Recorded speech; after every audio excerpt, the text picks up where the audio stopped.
இங்க பாருமா, பயப்படாத. உன்னோட பதில் என்னன்னு சொல்லிடு. நடுவுல பேசுறதுக்கு என்ன மன்னிச்சிருங்க பாட்டி. ஆனா ஷாலினி சார்பா நான் பேச ஆசைப்படுறேன். ஷாலினியோட பதில் என்னன்னு எனக்கு தெரியாது. ஆனா ஒரு விஷயம் எனக்கு நல்லா தெரியும். ஷாலினி என்ன ஒரு ஃப்ரெண்டா ஏத்துக்கிட்டா.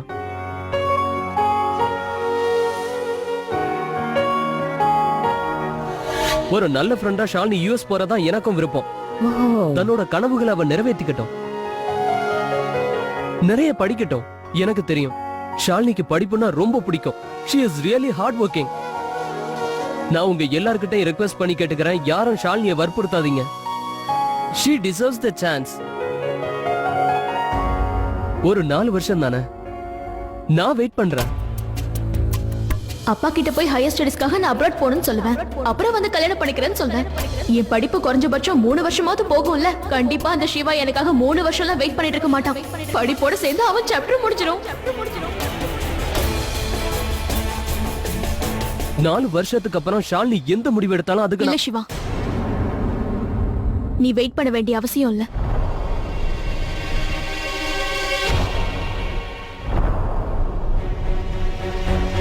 நான் ஏற்கனவே முடிவு பண்ணிட்டேன்.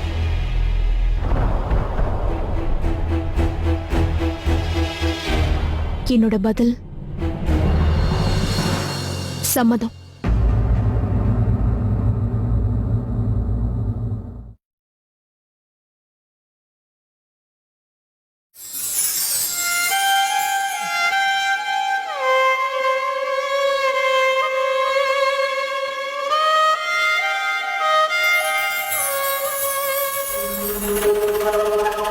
மேல படிக்கிறதுக்கு நான் ஆசைப்படுறது உண்மைதான். ஆனா அதை நான் இந்தியாவிலே படிக்கலாம்ல.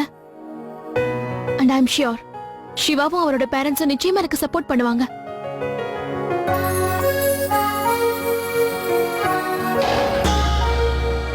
அப்பா, அம்மா, நீங்க சரியாதான் சொன்னீங்க. சிவா ரொம்ப ரொம்ப நல்ல பையன்.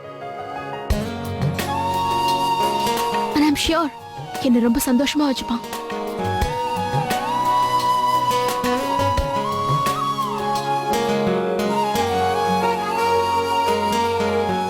Very good.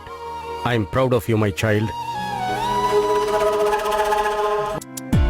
உயிரே உன் பார்வையா இந்நேரம் நெஞ்சோரம் வைத்தாயதியே. உயிரே கண்ணோரமாய் தீராத கார்காலம் தந்தாயே நீயே.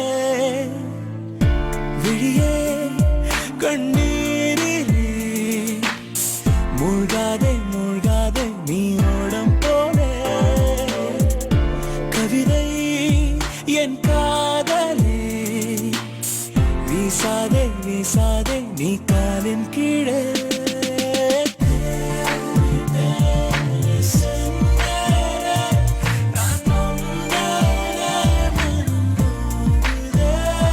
உன்னை கல்யாணம் படிக்க நான் சம்மதிக்கிறேன் சிவா, அதுவும் சீக்கிரமே.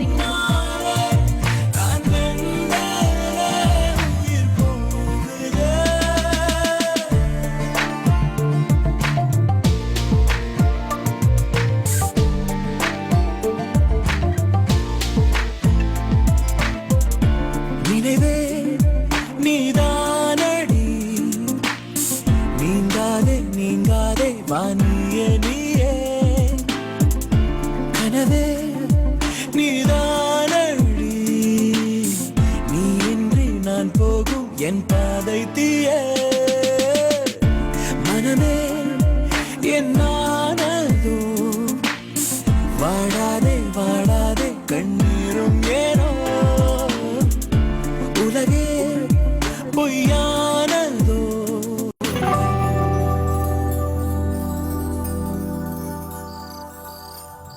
உன் மனசு என்ன கல்லா இல்ல மண்ணா ரவி? நீ அவளுக்காக என்ன வேலை செஞ்சிருப்ப? ஜெயிலுக்கு போன, அவ்வளவு அடியையும் வாங்கின, அவ்வளவு பெரிய பழிய நீயே உன் தலை மேல போட்டுக்கிட்ட. அப்புறம்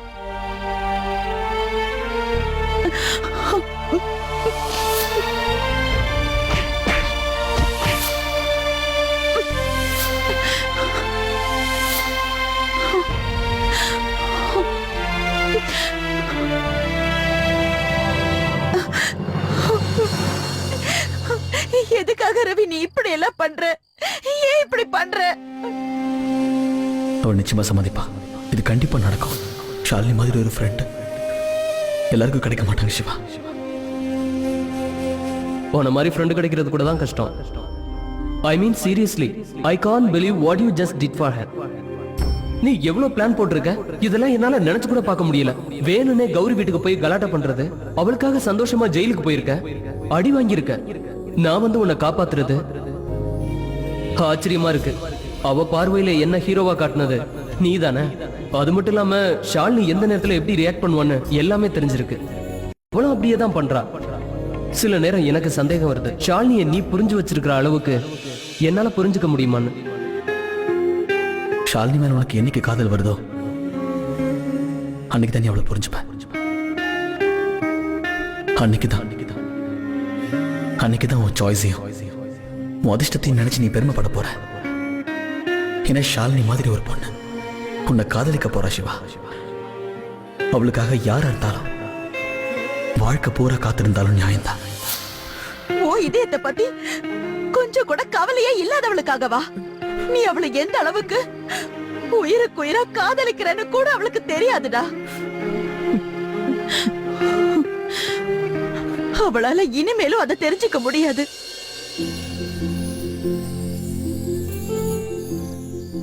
திடீர்னு ஏன் போயிட்டான்? எதுவுமே சொல்லாம போயிட்டான்.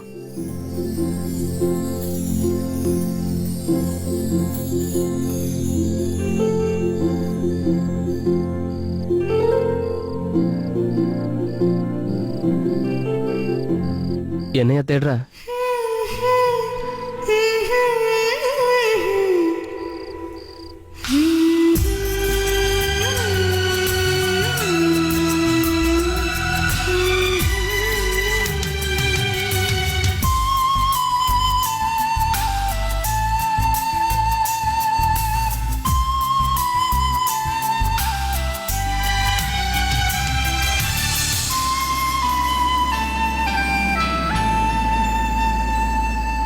என்னதானே தேடிட்டு இருந்த?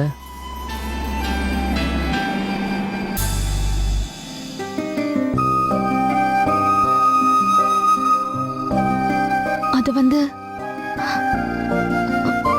நான் ரவியை தேடிக்கிட்டு இருந்தேன். நீ அவனை பாத்தியா?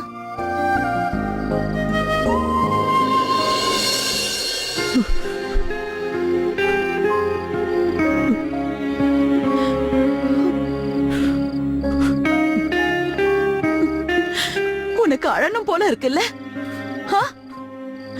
அப்படின்னா அழுதுடு, நல்லா அழுது தீத்துடு. இன்னைக்கு நான் உன்னை தடுக்க மாட்டேன். ஆனா இதுக்கப்புறம் அவ ஞாபகமும் உனக்கு வரக்கூடாது. அவளால உன் கண்ணுல ஒரு சொட்டு கண்ணீர் கூட வரக்கூடாது.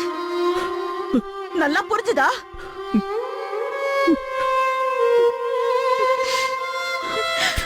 உன் மனசு விட்டு அழுது தீத்துடுடா. நல்லா அழுதுடு.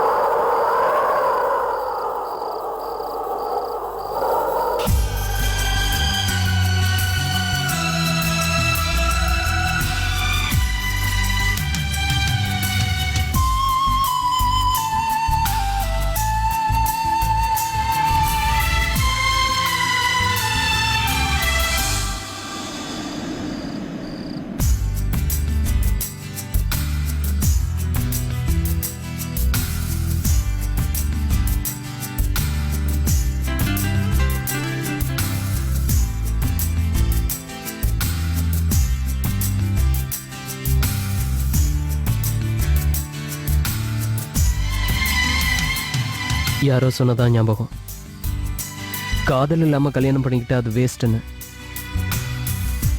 ஐ think that person is right. அதனால தான் டிசைட் பண்ணியிருக்கேன். கல்யாணத்துக்கு நீ சரின்னு சொன்னது மட்டும் பார்த்தாது. நான் ஒரு பொண்ணை கல்யாணம் பண்ணிக்கணும்னா அந்த பொண்ணு எனக்கு ஐ லவ் யூ சொல்லணும். மனசார அவ என்னை காதலிக்கணும். முழுசா அவ என்னை ஏத்துக்கணும்.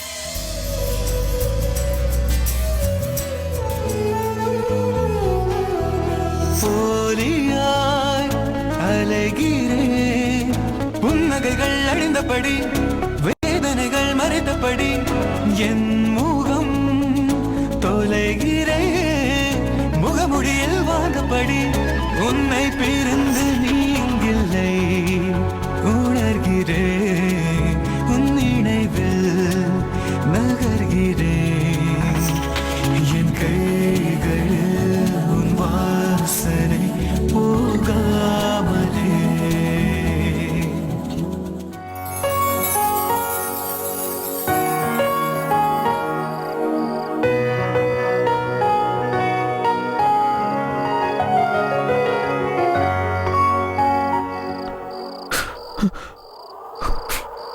My Hartley congratulations Kishore. ஒரு வழியா ஒரு மாசம் காத்திருப்புக்கு எப்படியோ ஃபைனல் ரிசல்ட் கிடைச்சிருச்சு. ஃபைனல் ரிசல்ட் விடுறா. பல வருஷமா இருந்த நட்பு இப்ப உறவா மாறப்போகுது. நாம 2 பேரும் சம்பந்தியாக போறோம்.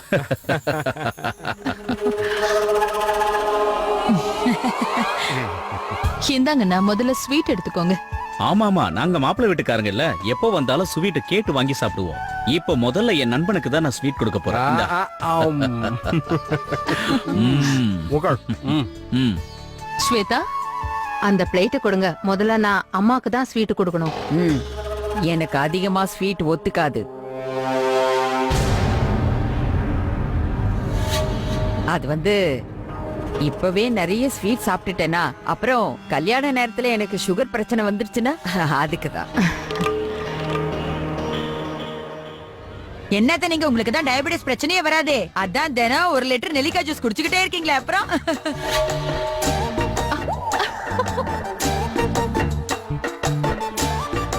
சிந்து கொஞ்சம் யோசிச்சு பேசு. ஏன் டைம் சரியில்லைன்னு எனக்கே புத்தி சொல்வல. இப்போ ஒன் டைம் நல்லா இல்லைன்னு நினைக்கிறேன். சரி, எல்லாரும் ஒரே இடத்துல இப்ப கூடி இருக்கோம்.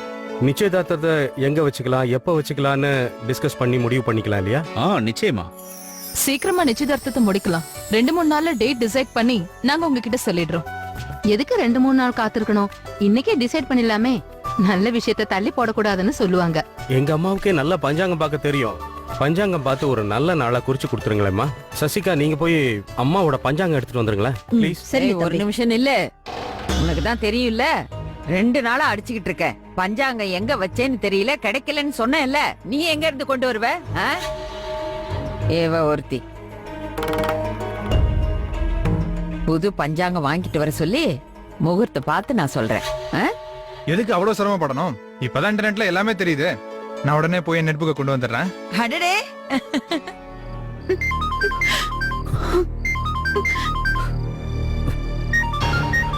பெரிய ஐயா கூப்பிடாரு.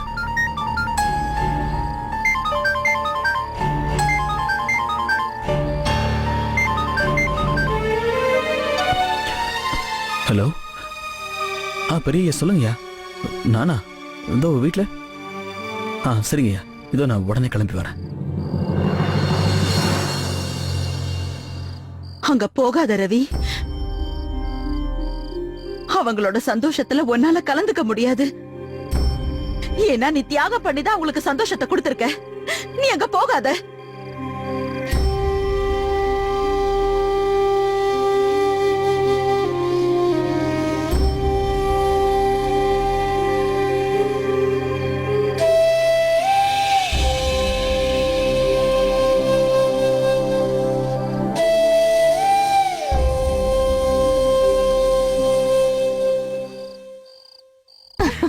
இது எப்படி இருக்கு பாருங்க.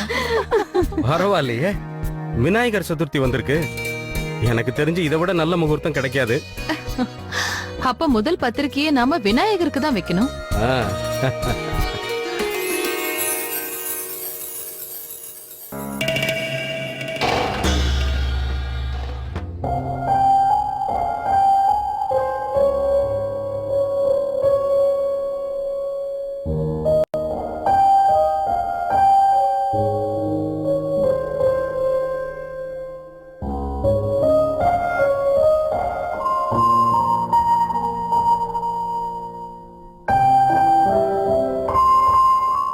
ரவி,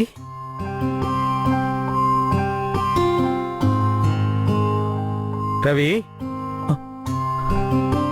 என்னப்பா நீ இங்க நின்னுட்டு இருக்க? உன் பெரிய ஐயாவுக்கு வாழ்த்து சொல்ல மாட்டியா?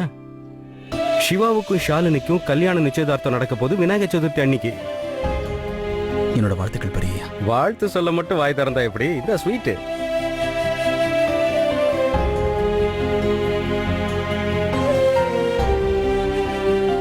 நானும் வாழ்த்து சொல்லிக்கிறேன்ப்பா. இன்னும் சொல்றதா இருந்தா உனக்கு நன்றி தான்ப்பா சொல்லணும். ஏன்னா இதெல்லாம் நடக்க காரணமே நீதானே.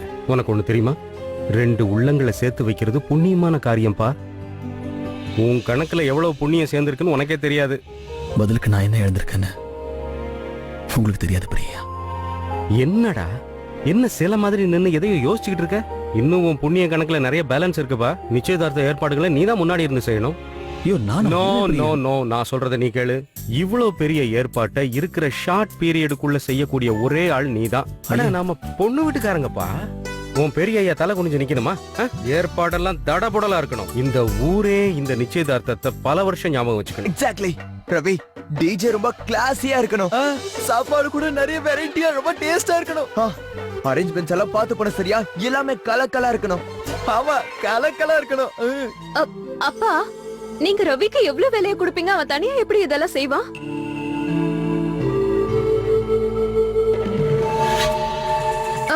நானும் அவனுக்கு உதவியா இருக்கேன். சிவா ஷாலினி நிச்சயதார்த்தத்துக்கு நானும் கொஞ்சம் ஹெல்ப்ஃபுல்லா இருக்கேனே.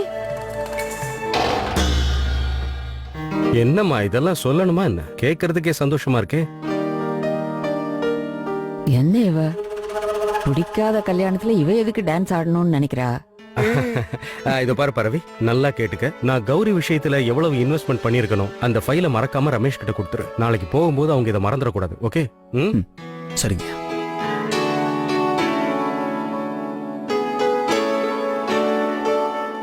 ரவி எங்க போயிருந்த? எவ்வளவு நேரமா வெயிட் பண்ற தெரியுமா?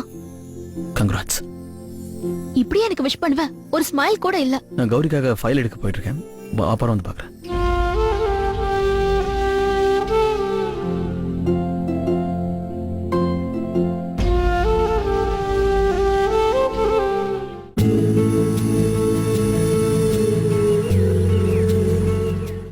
அவர் குழந்தைய என் வயித்துல நான் சுமந்துகிட்டு இருக்கேன்.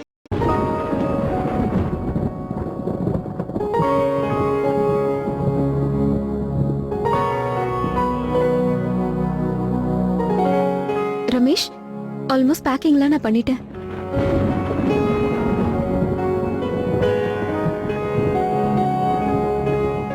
கௌரி, நான் உன்கிட்ட கொஞ்சம் பேச வேண்டியிருக்கு. என்ன விஷயம்?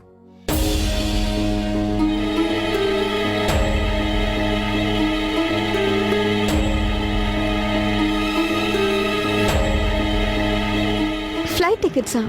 நாம எங்கேயாச்சும் போறோமா என்ன? நாம இல்ல, நீ தான் போக போற அந்த பிரபு கூட.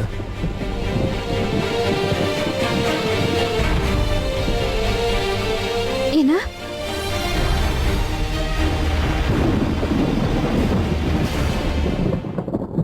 தயவு செஞ்சு என்ன தப்பா நினைக்காத கௌரி. கடந்த 1 மாசமா நம்ம ரொம்பவே கஷ்டப்பட்டுட்டோம். நிறையவே சகிச்சுக்கிட்டோம். அந்த கஷ்டத்திலே நம்ம 2 பேரும் ஒருத்தர் நல்லா புரிஞ்சுக்கிட்டோம், நல்லாவும் தெரிஞ்சுக்கிட்டோம். எனக்கு துணையே யாரும் இல்லாத நேரத்தில் நீ மட்டும்தான் இருந்த. I feel lucky to have you in my life. ஆனா உன்னோட லைஃப், உன் வாழ்க்கை பிரபுவோட தான் நல்லா இருக்கும். ரமேஷ், ஏன் நீங்க இப்படி எல்லாம் பேசிட்டு இருக்கீங்க?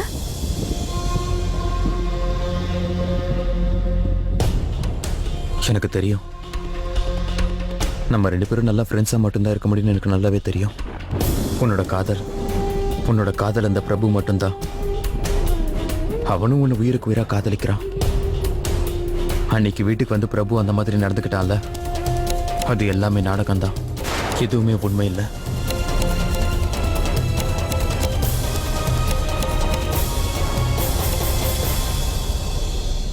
நீ அவனை வெறுக்கணுன்றதுக்காக அவன் பண்ண நாடகம். நீ என் கூட சந்தோஷமா இருக்கணும் தான் அவன் அப்படி பண்ணா. ஒரு உண்மையை நல்லா புரிஞ்சுக்க கௌரி. அவன் கூட தான் உன்னால சந்தோஷமா இருக்க முடியும். ஆனா என் கூட இருந்தா உனக்கு அந்த சந்தோஷம் கிடைக்கவே கிடைக்காது. இன்னொரு உண்மையும் தெரிஞ்சுக்கோ.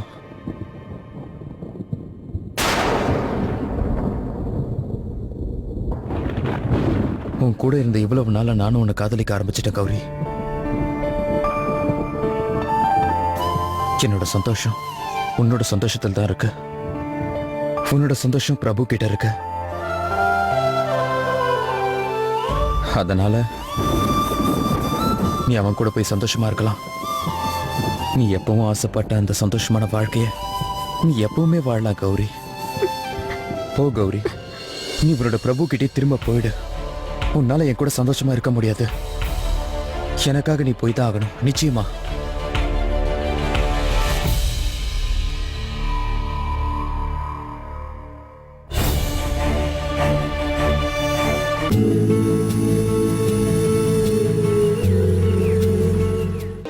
அவர் குழந்தைய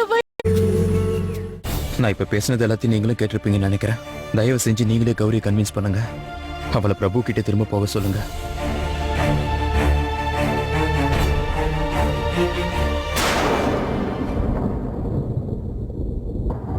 எதுக்கு யோசிக்கிற கௌரி? திரும்பவும் நீ உன்னோட காதல் அடைய ரமேஷ் உனக்கு ஒரு வாய்ப்பு தராரு. போ, போய் உன் மனசுக்கு பிடிச்ச மாதிரி வாழ்க்கையை வாழ்ந்துக்கோ.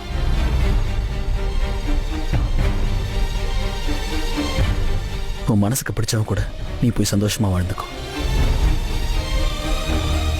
இந்த வாய்ப்பு எல்லாருக்குமே கிடைக்காது கௌரி. இல்ல கௌரி,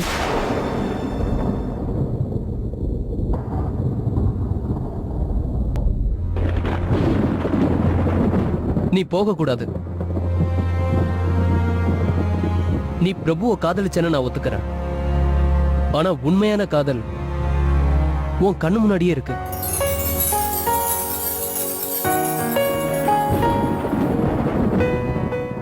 ரமேஷ் உன்னோட சந்தோஷத்துக்காக உன்னை விட்டு பிரியவே தயாராயிட்டான். ஆனா உன்னை விட்டு வாழ முடியாதுன்னு ரமேஷ்க்கு நல்லாவே தெரியும். இப்படி ஒருத்தன் உன் லைஃப்ல கிடைக்கவே மாட்டான். ஏன்னா இவன் முதல்ல அடுத்தவங்களை பத்தி யோசிச்சுட்டு தான் தன்னை பத்தி யோசிக்கிறான். தன்னோட ரெputation மொத்தத்தையும் பணைய வைக்க தயாரா இருக்கான். எல்லார்கிட்டையும் திட்டு வாங்க தயாரா இருக்கான். ஓ முகத்துல ஸ்மைல் வரணுங்கிறதுக்காக தனக்கு என்ன நடந்தாலும் அதை தாங்கிக்க தயாரா இருக்கான். கௌரி, உனக்கு 2வது வாய்ப்பு கொடுக்கிற இவனை மாதிரி திரும்பவும் ஒருத்தன் கிடைக்க மாட்டான்.